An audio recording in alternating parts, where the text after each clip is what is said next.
Cruise news time. Well, do you guys know the ancient story about the dude who saw a woman and he wanted to marry her and he asked the dad, "Can I marry your daughter?" And he said, "Sure." And then when it came to the wedding day, he substituted another daughter. It wasn't the daughter that the guy eventually got to marry the daughter. That's what the cruise news is like today. We got a big announcement out from a cruise line that they're dropping testing, but not the testing that we all were wanting to be dropped. Plus, I got 3 more cruise news stories. It's feeling old school today. Cruise news. Let's talk about it.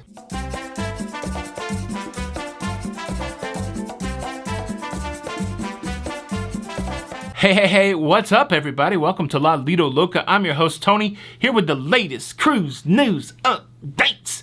Man, I woke up this morning to a message from a friend saying NCL's dropped pre-cruise testing. Then I got an email on the travel side, NCL's dropped pre-cruise testing. Then I look on the cruise news and we got blogs out there, NCL drops the pre-cruise testing. Well, the challenge was this announcement was worded in such a way that it did almost feel like NCL had dropped pre-cruise testing everywhere, but they did not. There's been a clarification on their website now. Norwegian Cruise Line Holdings dropping pre-cruise testing starting August the 1st for all locations except embarkations out of the United States, Canada, and Greece. So folks that are cruising NCL in Europe, no more pre-cruise testing. It falls in line with some of the other lines that are doing away with pre-cruise testing in Europe. Viking, P&O, Holland America, and now all of the lines inside of Norwegian Cruise Line Holdings dropping pre-cruise testing in Europe in alignment with the protocols in Europe. However, if you are still cruising from the United States, Canada, or Greece, you still need a pre-cruise test. So again, we were almost to the promised land, but we're still on the outside, waiting for the pre-cruise testing to go away. I think in the show the other day I said that Princess had dropped some pre-cruise testing. I was wrong. It was P&O. That's who I was thinking about. A couple people commented on that, so that's a clarification. And then while I'm doing clarifications, let me clarify one of the stories yesterday, one of the final stories yesterday in the show. I talked about my surprise when I saw the fuel charge line item on my invoice for Margaritaville at Sea. That thing's my bad. One of the people that were on the cruise with me, our friend Chuck, he left a message saying, look, it was on the website, it was in the cruise contract, they even had it posted somewhere at embarkation. I missed all of that, and so the surprise that I had when I saw the fuel charge was, well, that was of my own doing. I could have not been surprised, but it was the first time I'd seen fuel surcharge on an invoice, and that was really where my surprise was. And it made me realize in the 31 cruises that I've taken, I've never read the cruise contract. I probably should. Are you guys out there reading the cruise contract? I'll admit it. I'll raise the hand. I've never read the cruise contract. I guess I will in greater detail. And again, as I said on the show yesterday, I had a wonderful time on Margaritaville at Sea, so there was no shade there. It was more just that moment of like, wow, what is this charge? I've never seen the fuel surcharge on my invoice.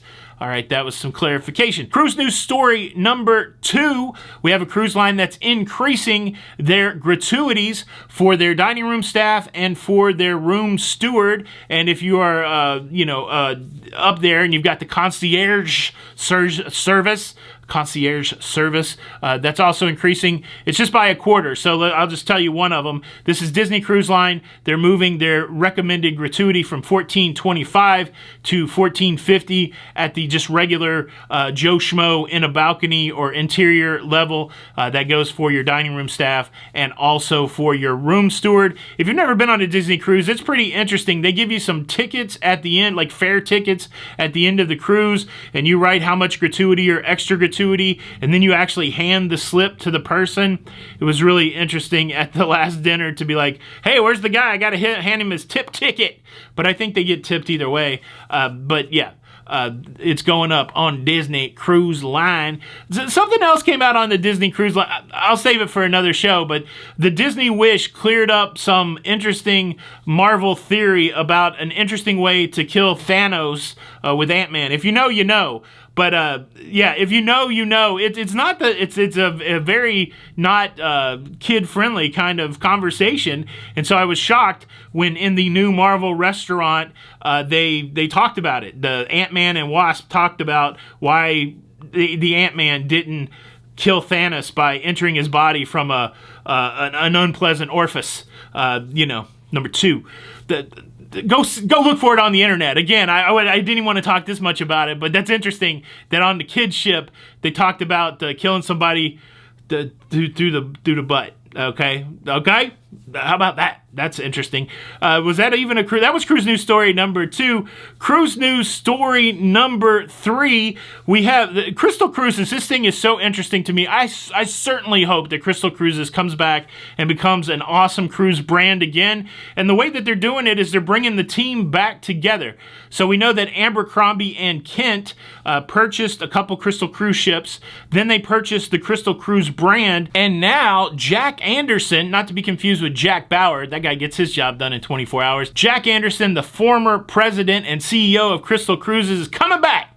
He's coming back to run the company. So it's almost going to be like the Talking Heads song, same as it ever was, same as it ever was. Eventually, it's just going to be Crystal Cruises doing business again, except with a new daddy, with a new source of the finances. Instead of being Genting, Abercrombie, and Kent.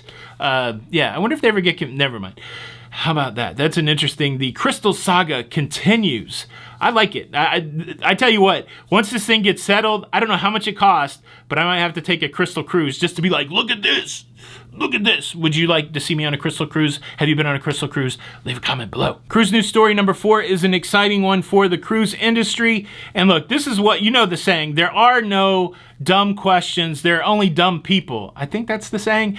Anyways, in the live stream last night, I do my best. I get peppered with all these questions. I'm pretty sure that I'm getting trolled at some point. And there was just one question that went all the way through me last night where I just wanted to just ask the person, like, are you trolling me? I'll tell you about this question, and maybe I'm probably overreacting, but one more cruise news story. Again, no dumb questions, only dumb people. And but before we get there, let me quickly invite you to subscribe. Do you like staying up to date with everything that's going on in cruising? Well, please consider subscribing with the notification bell on. That way you don't miss out on any of these shows. My commitment is to give you that cruise news in your face every day at 12 o'clock, at least Monday through Thursday, and then to give you some vloggy vlogs over the weekend, or some cruise tips. I feel like an old beat poet. Or, I don't know, just some cruise reviews. How about that? Keep you connected to that cruise life the best that I can. I'm doing the best I've ever done. Please subscribe. And also, while you're there, you could go ahead and hit the like button. And unfortunately, if you don't hit the like button, I will have to punish you. And your punishment will be this. If you do not hit the like button, then you are going to spend a whole hour thinking that pre-cruise testing had gone away because of the Norwegian announcement, only to do tons and tons of phone calls and research. Thank you, Jenny B, to realize that it had not. Man, I was all excited for nothing. That could happen to you. Yeah, that could happen to you. Hit the like button. All right, cruise news story number 87 and 58. I don't know what number we're on. A big event happened for the next world's largest cruise ship. Do you know the world's largest cruise ship right now is Royal Caribbean's Wonder of the Seas? And that's a pretty magical name, Wonder of the Seas. Well, the next cruise ship in the Oasis class is called Utopia. Utopia. When I lived in Nashville back in the 1980s, there was a really poorly run go-kart and putt-putt place, entertainment venue, and they had a commercial that played on the local rock station, which is now a country station, 103 KDF, and the commercial went, Utopia, take me there.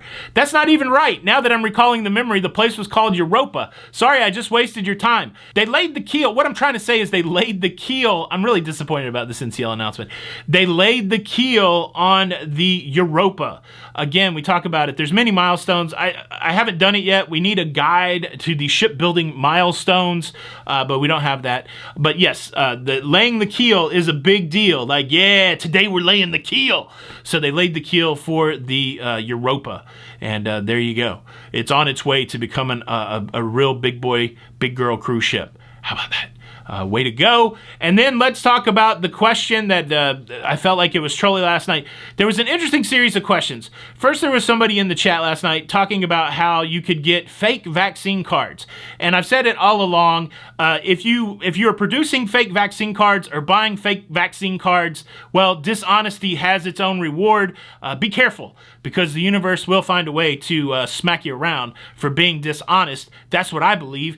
And then somebody kept asking, like, over and over, like, hey, do you think the cruise lines are trying to spot fake vaccine cards? I don't want to say that was a dumb question, because there are no dumb questions, only dumb people. Of course, the cruise lines are trying to spot fake vaccine cards. Why would they not? Have you been cruising this year? They do look at it to see if it's valid. Sometimes it's just cursory. They don't look at it super hard, but I'm sure that they've trained those people to look for certain things. But look, if you're dishonest and you get your fake vaccine card through the cruise line, and something happens to you, trust me, they're going to be asking you to reproduce that vaccine card, and it ain't going to lie on the cruise company if your fake vaccine card got through. It's going to hit you square in the face. So don't fake your vaccine card. Look, if you don't want to get vaccinated, and don't cruise. That's the long and short of it. It sucks. I get it. It's getting better. There's some cruise lines that have exemptions right now, but be careful. Dishonesty has its own reward. But again, like, I don't know anybody that I'm talking to on the internet, so I'm not having like bad thoughts for the person that asked the question, anything like that. But sometimes I read these questions, I'm like, what kind of question is that? Got any questions? You can ask them in the comments. I promise I won't be judgy about it. I sound super judgy there, but I won't. But yeah, look, I'm just you guys are a fount of questions, and sometimes the fount makes my brain explode. I love it. I love it a lot. I love you a lot. Tony for Lido Loca. Time for you to sound off. It's a frenetic kind of. It's just another frenetic Wednesday. You guys good? I'm good. All right. Hit the like button and all that stuff. Tony Lido Loca. Till the next time. We'll see you. We'll see you on the Lido. See you on the Lido. Bye. Bye.